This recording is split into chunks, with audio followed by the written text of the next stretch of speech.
Viewers, मैं दुर्गेश सिंह आपका बहुत बहुत स्वागत करती हूं आपके अपने ही YouTube channel Durgesh Singh online study में। और आज हम स्टडी करेंगे क्लास 11th की पोएम चाइल्डहुड के क्वेश्चन आंसर। इसकी समरी मैंने पहले ही चैनल पर अपलोड कर रखी है, इसलिए आपकी फुल एक्सप्लेनेशन समरी वीडियो पर जाकर देख सकते हैं। और आज हम केवल क्वेश्चन आंसर डिस्कस करेंगे। आइए शुरू करते हैं हम पहला क्वेश्चन। जैसा कि आपको पता ही है, इसके पोइट मार्क्स नटन हैं और इस पोएम में उन्होंने अपनी चाइल्डहुड को बहुत ज़्यादा मिस किया है और वो पता लगाने की कोशिश करते हैं कि आखिर उनका चाइल्डहुड गया कहाँ। तो क्वेश्चन नंबर फर्स्ट है हमारा इस पोएम से, identify the stanza that talks of each of the following individuality, rationalism, hypocrisy. यानी उन स्टेंजा के बारे में आपको बताना है जिनमें इन चीज़ों के बारे में बताया गया, इंडिविजुअलिटी के बारे में, रेशनलिज्म के बारे में, हिपोक्रेसी के बारे में। तो जो स्टेंजा नंबर 3 है, इसमें पोइट ने बताया कहा है कि इंडिविजुअलिटी के बारे में कहा है कि प्रत्येक व्यक्ति की अपनी अलग सोच होती है और जब उन्हें इस बात का पता चल जाता है कि मेरी भी अपनी सोच है तो क्या उनका बचपन तब चला गया है। रेशनलिज्म के बारे में बताया गया है जो फर्स्ट स्टेंजा में बताया गया है। और तीसरा बताया है हिपोक्रेसी। हिपोक्रेसी के जैसे जो अडल्ट होते हैं, जैसे दिखाई देते हैं, जैसे वो बच्चों को बताते हैं वैसे वो दिखते नहीं हैं। तो इन तीनों बातों के बारे में तीनों स्टेंजा में बताया गया है। फर्स्ट स्टेंजा में बताया गया है रेशनलिज्म के बारे में, सेकंड में हिपोक्रेसी और थर्ड में इंडिविजुअलिटी। नेक्स्ट क्वेश्चन है हमारा question number 2, what according to the poem is involve in process of growing up. कि जो ग्रो होने की प्रोसेस है उसमें क्या इन्वॉल्व होता है। तो यहाँ अकॉर्डिंग टू पोएम कि पोएम को जैसे हमने स्टडी किया था कि जब हम ग्रो होते हैं तो सबसे पहले हम अपनी चाइल्डहुड को खो देते हैं। Is involve in the process of growing up, कि बड़े होने की जो प्रोसेस है उसमें चाइल्डहुड खो जाता है। This loss is compensated by some gains which come with adolescence. जो किशोरावस्था अडोलसेंस आती है उसमें हमें कुछ गेन्स होते हैं जो किसके बेस पे मिलते हैं, हमारी चाइल्डहुड के लॉस के बिहाफ पे हमको मिलते हैं। दीज आर, और जो मिलते हैं वो हैं, increase in understanding, power of rationalising and discrimination, as well as a sense of individuality and self confidence. यानी हमारी अंडरस्टैंडिंग इंक्रीज़ हो जाती है, रेशनलाइजिंग पावर मिल जाती है और जो डिस्क्रिमिनेशन की हैबिट भी हमारे अंदर कुछ आ जाती है और इसके साथ ही साथ इंडिविजुअलिटी और सेल्फ कॉन्फिडेंस भी हमारे अंदर आ जाता है जब हमारी चाइल्डहुड हमसे चली जाती है। Next, what are the poet's feeling towards childhood. Childhood के प्रति पोइट की क्या फीलिंग्स हैं। तो the poet regards childhood as an important stage in the process of growing up. जो ग्रोइंग अप होने की जो प्रोसेस है, ग्रो होने की जो प्रोसेस है, उसमें पोइट ने चाइल्डहुड को एक इम्पोर्टेंट स्टेज माना है। Childhood is a period of make believe, कि चाइल्डहुड वो अवस्था होती है जिसमें प्रत्येक बात पर विश्वास आसानी से हो जाता है। बच्चों को जो भी बात बता दी जाए वो आसानी से उस पर बिलीव कर लेते हैं, जैसे भूतों की बातें, चुड़ैलों की बातें, या पाप या पुण्य की बातें, स्वर्ग नरक की बातें। तो ऐसी बातों को बच्चे आसानी से बिलीव कर लेते हैं। Children readily accept whatever the elder से।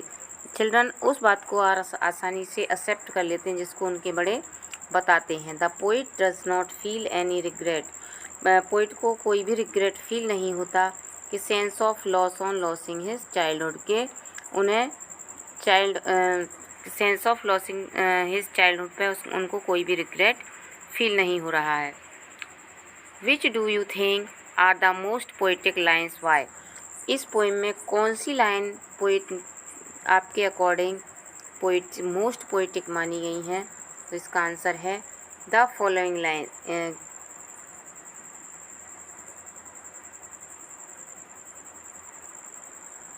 पोइट के अकॉर्डिंग ये जो लाइन्स हैं मोस्ट पोइटिक मानी गई हैं। If went to some forgotten place that is hidden in an infant's face, कि यहाँ पोइट जब कहते हैं कि मेरा बचपन किसी इन्फेंट के फेस के पीछे जाकर छुप गया है। दैट्स ऑल आई नो, जो इतना ही है जो कुछ मैं जानता हूँ। These lines beautifully sum up the process of growth, ये पूरी तरह से रिप्रेजेंट करती हैं ग्रोथ की प्रोसेस को। The disappearance of a particular stage of life, जीवन की एक पर्टिकुलर स्टेज के जाने को। These lines have a figurative metaphorical meaning, इनमें फिगरेटिव जो मेटाफर होता है उसका यूज़ किया गया है। The infant's innocence face hides many things behind its smiles, perhaps the childhood lies hidden in some forgotten place lying buried deep inside a child's consciousness. यानी इसमें मेटाफर और सिमिली का यूज़ हुआ है। पर्सोनिफाई भी किया गया है यहाँ पर कि जो उसके छिपा हुआ बताया गया चाइल्डहुड को, तो चाइल्डहुड कोई पर्सन नहीं होता, एक एब्स्ट्रैक्ट आइडिया है, तो यहाँ पर पर्सोनिफिकेशन का भी यूज़ हुआ है। इसके अलावा कुछ एडिशनल क्वेश्चन भी हमने ऐड किए हैं जो आपके लिए यूज़फुल होंगे। तो आइए स्टडी करते हैं other additional questions. Question number, what was the poet looking for, what was it's result, कि पोएट किसकी तलाश कर रहे थे और इसका क्या रिजल्ट निकला। The poet was looking for his gone childhood, poet अपने गए हुए चाइल्डहुड को ढूंढ रहे थे। He realised that childhood is hidden in a infant's face, कि उन्हें ये रियलाइज़ हो जाता है कि किसी इन्फेंट के फेस के पीछे वो जाकर छुप गया है।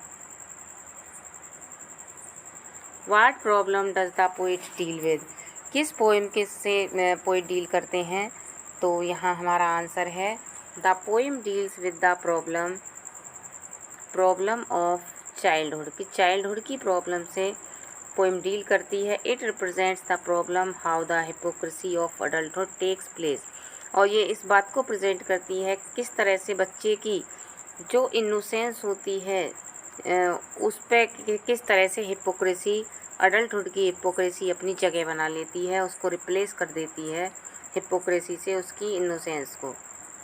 Next, list the features of childhood in as indicated in the poem, कि इस पोएम में जो फीचर्स बताए गए चाइल्डहुड के उनके बारे में कौन कौन सी वो बातें हैं, तो उनको हम देखते हैं। तो इसमें पॉइंट नंबर 1 है, a child believes whatever he is told, कि एक बच्चा आसानी से बिलीव कर लेता है जो उसको बताया जाता है। A child is full of love for all, एक बच्चा सबके प्रति प्रेम से भरा हुआ होता है। A child's thinking is influenced by others, और एक बच्चे की जो थिंकिंग होती है वो दूसरों से प्रभावित होती है, या तो अपने घर में पेरेंट्स या दादी दादा या अपने टीचर से प्रभावित हो सकती है। List the features of adulthood as presented in the poem, अब हमें इनकी लिस्ट देनी है कि वो कौन कौन से फीचर हैं अडल्टहुड के, उनके बारे में पूछा गया है। तो ये फीचर हैं कि एडल्टहुड में क्या क्या बातें होती हैं। Adults have rationality. Number 2, adults pretend to be good while they are not necessarily so. और number 3, adults have their own free thinking. Number 4, adults lack innocence, यानी अडल्ट्स में रैशनैलिटी होती है, अडल्ट्स बहाना बनाते हैं अच्छा दिखने के, जैसे कि वे उतने होते नहीं हैं। अडल्ट्स की अपनी फ्री थिंकिंग होती है, अडल्ट्स के अंदर इनोसेंस की कमी होती है। तो ये अडल्टहुड की साइंस हैं, फीचर्स हैं। How does the poet declare the hypocrisy of adults, कि पोएट अडल्ट्स की हिपोक्रेसी को कैसे डिक्लेयर करता है। Though the poet himself is an adult, यद्यपि पोएट एक अडल्ट है, he openly declares the hypocrisy of adult, वो खुलकर उनकी हिपोक्रेसी को डिक्लेयर करता है। He tells that their saying and doing are different, वो कहता है कि उनके कहने और करने में अंतर होता है। They pretend to be good, वे अच्छा बनने की कोई बहाना बनाते हैं। But are not necessarily so, कि वो लेकिन जरूर ऐसे होते नहीं हैं, ज़रूरी नहीं है कि वो ऐसे हों। या SO होना चाहिए, ये सो होना चाहिए। Next question, how does an adult think, कि एक अडल्ट किस प्रकार सोचता है। An adult has his own free thinking, उसकी अपनी फ्री थिंकिंग होती है। He has his own outlook, अपना उसका देखने का नज़रिया होता है। To see things and think about them, उसी चीज़ों को देखने और उनके बारे में सोचने का। His thoughts are not influenced by the way others think, उसके विचार दूसरों के सोचने के तरीके से प्रभावित नहीं होते हैं, उसकी खुद की थिंकिंग होती है।